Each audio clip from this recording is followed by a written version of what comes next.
Salve, camaradas! Tudo bem? O tema do vídeo de hoje é Rebeca Andrade e o orgulho de ser brasileiro.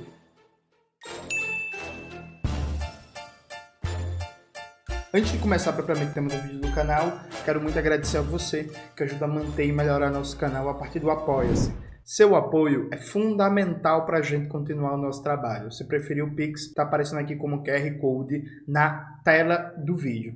Note, tá rolando Olimpíadas de Paris, tem muita coisa para falar sobre as Olimpíadas. Agora que eu voltei para Recife, eu vou tentar gravar alguns vídeos. Tem transfobia com a boxeadora argelina, tem a vitória da Bia Souza contra a atleta de Israel, tem uma série de temas, mas hoje eu quero falar da Rebeca Andrade e do orgulho de ser brasileiro. Tem uma cena que é muito foda, vejam cinéfilo, hein galera, presta atenção. Tem uma cena que é muito foda do filme Creed 2, que o cara que vai promover a luta entre o filho do Apollo Creed e o filho do Ivan Drago, ele chega pra Adonis Creed e fala assim: quantos campeões mundiais de boxe existem na história? Mais de 60. Você acha que lembram de quantos boxeadores? 4, 5? Não basta só ser campeão, é preciso de uma história. Essa cena é muito foda porque é real. Assim, toda categoria que tem décadas aí de história, ela tem vários e vários campeões, sabe? Vários e vários homens e mulheres que já foram campeões mundiais, medalhistas olímpicos e por aí vai. E o que fica para a história são só alguns nomes, porque a vitória em si marca o nome do ou da atleta na história. Só que existem atletas que ficam só na bolha. Tipo de bolha? A bolha de quem consome aquele esporte, né? De especialistas, de comentaristas, de técnicos, de praticantes. E existem alguns atletas que vão para além daquela bolha, né? Que conseguem ter uma história, ter uma marca, ter um plus, um a mais, sabe? Uma pimenta ali, um diferencial, que acabam sendo nomes que vão para muito além daquele esporte, né? Que conseguem transcender as barreiras daquele esporte e você goste ou não, você conhece o nome, você sabe que a pessoa foi foda e por aí vai. Os exemplos disso são bem evidentes, né? Por exemplo, goste ou não de Fórmula 1, você sabe quem é Ayrton Senna, né? E isso não é só no Brasil, gente, atenção. Você sabe quem é Ayrton Senna, sabe que ele foi campeão do mundo, você sabe que ele foi foda e por aí. Goste ou não, goste ou não. Goste ou não de futebol, você sabe quem foi Maradona. Você pode não citar Pelé, que é o maior do século XX, mas você sabe quem foi Maradona. Você sabe que ele foi foda. Você provavelmente já viu aquele gol antológico contra a Inglaterra, né? Que Maradona sai driblando metade do time. Naquele mesmo jogo, né? Tem o gol com a mão. Enfim, então assim, há figuras que transcendem a bolha específica, por maior que seja a bolha. O futebol, porra, né? Gigantesco, o maior esporte do mundo. Mas há histórias que transcendem o público consumidor imediato daquele esporte. O que a Rebeca Andrade conseguiu ontem, ela não só se transformou na maior medalhista olímpica da história brasileira, o que já é foda, o que já é incrível, assim. Ela fez um pouco mais, ela se transformou na maior medalhista olímpica da história brasileira, conseguiu a medalha ontem na apresentação do solo, com uma história que, assim, é fantástica. A disputa dela com a Simone Biles, assim, aquilo dá filme, dá documentário, rende reportagem, aquilo vai ficar na memória. E aí, veja, eu não tô fazendo esse debate troncho aí do Twitter, de rivalidade feminina, de não rivalidade feminina, a questão não é essa. A questão simples e objetiva é que a gente tá falando da Simone Biles nos Estados Unidos, que é uma atleta ultra consagrada, sabe? Para muitos, uma das melhores de todos os tempos. Tem 7 medalhas de ouro, 2 de prata e 2 de bronze. Então é uma figura que tem 11 medalhas. E aí a disputa ali entre a Rebeca e a Simone foi um negócio que massa, que movimentou, que chamou a atenção, não só no Brasil. Antes de parar para gravar esse vídeo, eu abri o Google Tradutor e coloquei, né, disputa entre Rebeca Andrade e Simone Biles nas Olimpíadas de Paris. E aí pesquisei em inglês, pesquisei em espanhol, pesquisei em francês, saí pesquisando em idiomas diferentes para ver como a imprensa internacional estava falando sobre isso. E assim, há um foco mundial nessa disputa, nessa rivalidade. E disputa e rivalidade em questão de esporte, gente. Coisa do bem, assim, sabe? E a Rebeca construiu uma história foda, sabe? A Rebeca chegou frente àquela que parecia para muitos a melhor do mundo no momento e ganhou. Então, assim, ela não só ganhou uma medalha foda nos Jogos Olímpicos, que é incrível, ela não só virou a maior medalhista olímpica da história brasileira, como ela construiu uma história em torno desse título que vai ser lembrada por muitos anos, porque tem um roteiro, tem uma pimenta por trás que vai, sabe, ficar na história. O elemento da história é muito foda. Sei lá, dando um exemplo do futebol, para ficar mais fácil talvez para algumas pessoas, veja, Rivaldo foi melhor do mundo. Romário também foi melhor do mundo. Ambos têm o mesmo título. E não é o fato de Romário ser melhor que Rivaldo que ele é infinitamente mais lembrado, uma figura mais popular, uma figura que tem mais apelo, que tem mais história. É porque no melhor do mundo do Rivaldo faltou uma história, né? Faltou uma pimenta ali. O melhor do mundo do Romário foi Romário não estava sendo convocado para a seleção, é convocado contra o Uruguai. Se o Brasil perdesse, o Brasil não ia para a Copa do Mundo. Romário chega, faz o que faz, vai para a Copa do Mundo, dá uma entrevista dizendo assim: a gente vai trazer o título e se não trouxer, a culpa é minha, pode me cobrar. Vai lá e o Brasil ganha. Então assim, sabe, é uma história, a jornada do herói, sabe? Aquela construção de um processo, de um herói, de uma figura que é decisiva e que é determinada e que se supera e que transcende todas as adversidades e tal. Então a construção histórica por trás da medalha da Rebeca é fantástica. Isso ainda tem um plus, porque Rebeca Andrade é uma típica brasileira, e esse caráter típico do brasileiro é uma tristeza, é um negócio que a gente precisa mudar com a Revolução Brasileira, mas fato concreto, que Rebeca vem de uma família pobre, a mãe é empregada doméstica, cozinheira, toda a história da Rebeca, aquela história típica de superação, que muitas vezes a mídia burguesa coloca dentro da ideologia de meritocracia, faz com que, sabe, tem um plus a mais na história da Rebeca. E ontem, velho, assim, foi uma onda de felicidade. Eu tava no aeroporto quando apareceu a notícia da medalha da Rebeca Andrade. Gente, o aeroporto inteiro de Congonha bateu palma. A galera começou, Rebeca, Brasil, não sei o quê. Irmão, fazia muito tempo que eu não via um negócio como esse. Aí, nesse momento, algumas pessoas vão dizer, mas Jones, isso aí, uma ideologia burguesa e tal, desse patriotismo vazio. Vamos com calma. Eu acho que a gente não pode repetir, por exemplo, o que fez o Nildo Orix. Bota aí na tela, Maxwell, o Twitter dele, ele se orgulhando de que não assistiu nada dos Jogos Olímpicos e que a transmissão é uma fábrica de ideologia para formar pequenos heróis nacionais, porque não tem heróis na política. Deixa aí na tela pra galera ler. Veja, eu acho que isso tá errado. Vamos lá. Eu já expliquei no meu vídeo da bola quadrada sobre o Neymar hipotético e a crise da identidade nacional. Coloca aí na tela, Maxwell, que o Brasil não tem um evento político totalizador da identidade nacional brasileira, como é para os franceses a Revolução Francesa, para os estadunidenses a Revolução Americana, para os chineses a Revolução Chinesa, e acaba que o futebol, por exemplo, assumiu muito esse papel de forjador da identidade nacional brasileira, do que particulariza a identidade nacional brasileira. Que nos últimos anos, essa identidade nacional forjada no século XX, muito centrada na ideia do carnaval, do futebol, do esporte, por aí vai, ela começou a entrar em crise. Nos últimos anos, a gente tem uma coisa que é muito importante. O bolsonarismo, muita gente fala do bolsonarismo dando destaque à mal chamada polarização. É um termo que eu não gosto, enfim, não uso. É da briga entre famílias e por aí vai. Veja, isso é verdade. A briga entre famílias, as confusões políticas, a disputa de vizinhos, não sei o que, isso é verdade. Agora, eu não acho que esse seja o elemento central do bolsonarismo. Sabe o que eu acho que é o elemento central para a gente pensar, por exemplo, o papel do Brasil no mundo? É que o bolsonarismo, presta atenção nisso aqui, o bolsonarismo é a ideologia que reativa com tudo o complexo de vira-lata no brasileiro no século XXI. O bolsonarismo tem como essência a ideia de odiar o Brasil, odiar o brasileiro, de falar mal do nosso país, de atacar o nosso país, de negar as particularidades do ser brasileiro. O bolsonarista médio é o Bolsonaro falando que o brasileiro é porco, é mal educado, é preguiçoso, é desorganizado e que, por exemplo, o japonês é foda. Sabe? Esse é o bolsonarismo. O bolsonarismo, ele vive de de rebaixar o nosso povo. Ele vive de rebaixar tudo que particulariza o Brasil. Ele vive num combate permanente às nossas principais tradições culturais, folclore, cultura, identidade nacional. Isso junto também, muito imbricado ali com a onda neopentecostal. Então, assim, várias tradições estão sumindo de comunidades brasileiras. Corme Damião, distribuir Corme Damião para as crianças, isso está desaparecendo aos poucos. A fogueira de São João, né? Assar milho na fogueira na porta de casa, montar um palhoção, dançar o São João, isso está perdendo força. Vários ataques ao carnaval, por exemplo. Enfim, há várias tradições que particularizam a cultura brasileira, o jeito que o brasileiro vive as festas,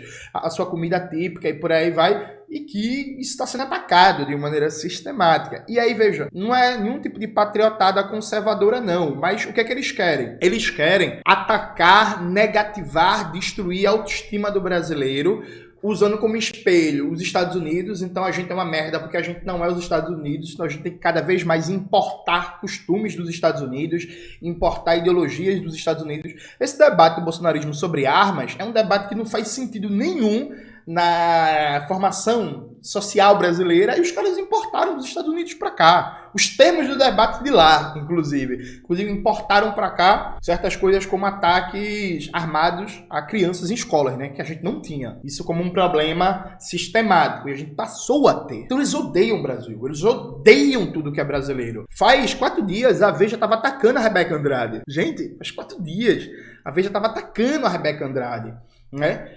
O patriota bolsonarista, ele não consegue comemorar o ouro da Rebeca Andrade, o ouro da Bia Souza, ele não consegue comemorar as conquistas do Brasil, porque ele quer que o Brasil perca para falar mal do Brasil, para odiar o Brasil, para xingar o Brasil, para falar mal do Bolsa Atleta.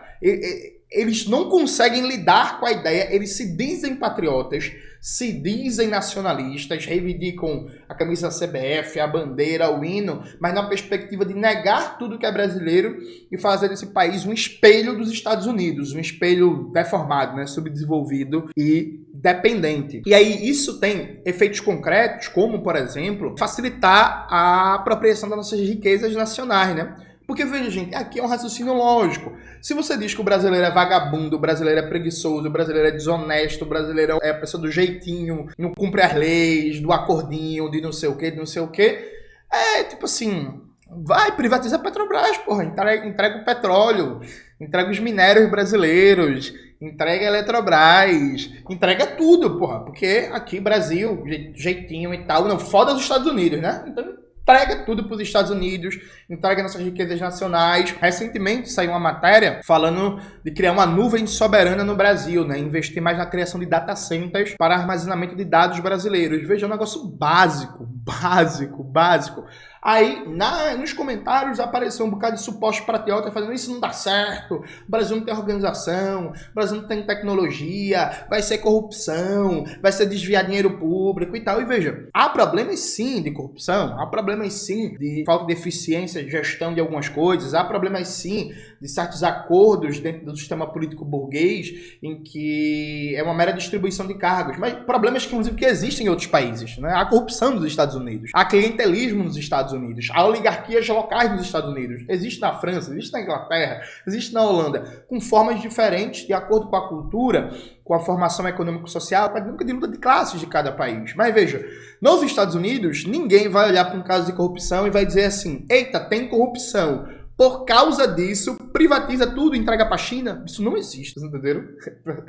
Na China também, porra. Na China, o Xi Jinping, desde que assumiu o governo, começou uma campanha gigantesca anticorrupção. Corrupção para um caralho. Vários casos, inclusive, comprovados. Milhares de funcionários do partido foram expulsos, gente presa e não sei o que, desvio de dinheiro e tal. Mas a conclusão da China não é, tem corrupção, então vamos entregar tudo para os Estados Unidos, para a União Europeia, vamos deixar de fazer investimentos estratégicos em semicondutores, em inteligência artificial, em 5G. Não, isso é uma ideologia tipicamente clássica, né, da formação social brasileira, que, para além dos comentários de Nelson Rodrigues, merece, inclusive, um debate aprofundado. E aí pode ser engano meu, viu? Pode ser engano meu, mas eu acho que nos últimos anos falta um debate marxista sobre a ideologia do viralatismo.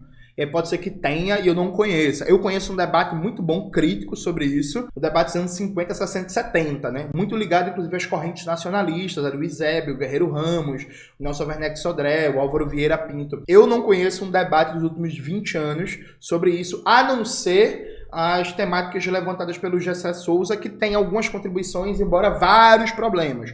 Fato concreto é que essa ideologia do viralatismo, odiar o brasileiro, odiar o nosso país, odiar a nossa cultura, e que tudo nosso é ruim, ela casa muito bem com a falta de orgulho nacional e defender a grandeza do Brasil, e defender as riquezas do Brasil em todas as esferas, inclusive econômica. E aí, claro, a gente pode e deve fazer um debate sobre como a mídia burguesa, ela luta, sim, para manter a ideia do orgulho nacional só do âmbito dos esportes. Então, a mesma mídia burguesa, a mesma Rede Globo, por exemplo, que idolatra de maneira gigantesca Ayrton Senna e que luta aí muito para sempre renovar de geração em geração a memória de Ayrton Senna nos brasileiros, por exemplo, e aí isso não é discurso contra o Ayrton Senna, viu, gente? Isso é uma análise objetiva. A Globo realmente faz isso, sabe? É a mesma Globo que, por exemplo, defende privatizar tudo e entregar a Petrobras, o pré-sal pros gringos. Então, a gente sabe que a mídia burguesa, que a burguesia, que seus intelectuais, ela quer uma compreensão do nacional esvaziada de política, esvaziada de noção concreta de soberania nacional, de ciência, de tecnologia, de produção econômica, de soberania militar, etc, etc. A gente sabe disso. O fato concreto é que o bolsonarismo avançou tanto nesse aprofundamento da ideologia viralatista que a gente não conseguiu nem ter orgulho nacional nem nos esportes mais nos últimos anos, tá ligado? Tipo assim, os caras tiraram até isso. E aí eu acho fantástico, de verdade, eu acho fantástico que a partir da vitória da Rebeca Andrade, tipo, caralho, a gente consiga, se emocionar com o hino, se emocionar com a bandeira. Isso não significa ser ingênuo e defender que é isso que é ser brasileiro. Não, isso significa só dizer assim, massa, a gente tem muito trabalho para fazer, a gente precisa avançar num debate de que ser brasileiro não é gostar do hino, não é gostar da bandeira. Ser brasileiro é defender os interesses estratégicos da maioria dos brasileiros, que é a classe trabalhadora, é defender nossa soberania nacional, é ser anti-imperialista, é enfrentar a dependência, o subdesenvolvimento do Brasil, é enfrentar cada vez mais o processo de desindustrialização, é enfrentar a destruição que o agronegócio promove dos biomas brasileiros, é enfrentar a dependência tecnológica cada vez mais profunda no setor de defesa, é enfrentar o colonialismo digital das big techs, tudo certo. Agora, dá sim para se orgulhar da Rebeca Andrade. Dá sim para ficar feliz porque a gente, voltou a ver tremular os símbolos brasileiros e não é para dar golpe de Estado, né? Não é para agitar projetos fascistas. Então eu fiquei muito feliz, eu comemorei muito quando eu vi todo mundo batendo palma no aeroporto para Rebeca Andrade. Eu bati palma também, já abri o celular, fui ver a apresentação dela, fantástico. E eu acho que não tem problema não, a gente comemorar não, sabe? Acho que não há problema nenhum. A questão central é que a gente precisa de muito mais. A gente precisa resgatar um orgulho de ser brasileiro, não como patriotada ingênua, como parte de um projeto de transformação radical, um projeto de revolução brasileira, sabendo que a soberania de fato e a elevação de toda a potencialidade do brasileiro, da brasileira, só vai vir quando a gente tiver o poder político. Aí, quando a gente tiver o poder político, a gente vai ter vários, milhares e milhares de Rebecas Andrades brilhando, né, em todas as competições mundiais. Enquanto eu estava me preparando para gravar esse vídeo, eu vi uma notícia no Twitter pelo Leandro Rezende, que o diretor do Instituto Hipólito relata que aconteceram mais de 2.000 procuras de pais de crianças querendo colocar seus filhos na ginástica artística, na Vila Olímpica da Penha. Tipo, muito bonito, velho. Muito massa. A galera viu a Rebeca Andrade e foi lá, quero colocar meu filho, eu quero colocar minha filha, sabe? Isso é foda. A gente só precisa fazer com que isso deixe de ser exceção. A gente pode e deve ter milhares de Rebecas Andrades brilhando nos palcos do mundo inteiro. Para isso, a gente tem que enfrentar o poder político da burguesia, o domínio do imperialismo sobre nossa economia. A gente tem que elevar o orgulho de ser brasileiro à condição concreta de exercício do poder político e de reorganização da economia brasileira. E para fazer isso não atrapalha não ficar feliz pela Rebeca Andrade, pelo contrário, eu sou brasileiro, eu amo meu país. Eu já recebi inclusive 2 convites para estudar fora, eu falei assim, velho, não vou, desculpa, assim, não vou. Eu recebi um convite para fazer o doutorado, por exemplo, em outro país, e assim, eu não ia passar 4, 5 anos fora do Brasil, desculpa, não dá. E aí, veja, não tô julgando ninguém que vai não, tô dizendo, eu não quis ir. Eu até falei com o professor que me convidou, eu falei assim, pô, eu gostaria muito de, sei lá, fazer um curso de verão, não sei nem se tem especialização no modelo brasileiro no país que eu fui convidado, mas eu falei, eu faria um curso de verão, faria uma especialização, faria tal, tipo 6 meses, sabe, 8 meses no máximo, mas assim, não moraria fora do Brasil. Eu amo meu país, é justamente por amar o meu país e minha classe trabalhadora que eu quero a Revolução Brasileira, que eu quero o socialismo, porque eu tenho certeza que isso é o melhor para o Brasil, isso é o melhor para a humanidade. Então é isso, galera, vamos ficar felizes sim pela Rebeca Andrade, pelos atletas brasileiros, vamos comemorar, vamos vibrar. Isso não significa esquecer que a luta pela soberania nacional brasileira vai muito além dos esportes. É isso, galera. Espero que vocês tenham gostado do vídeo de hoje do canal. Não se esqueça de se inscrever no canal, ativar o sininho, curtir esse vídeo, compartilhar. E, antes de terminar, Maxwell, coloca aí na tela, por favor, a foto da bandeira do Brasil acima da bandeira dos Estados Unidos. Caralho, que foto. Eu só tenho uma coisa a dizer. Brava gente brasileira, pra longe vais, temor servil. Vou ficar a pátria livre ou morrer pelo Brasil. E a pátria livre tem nome. É socialismo. Tchau, gente.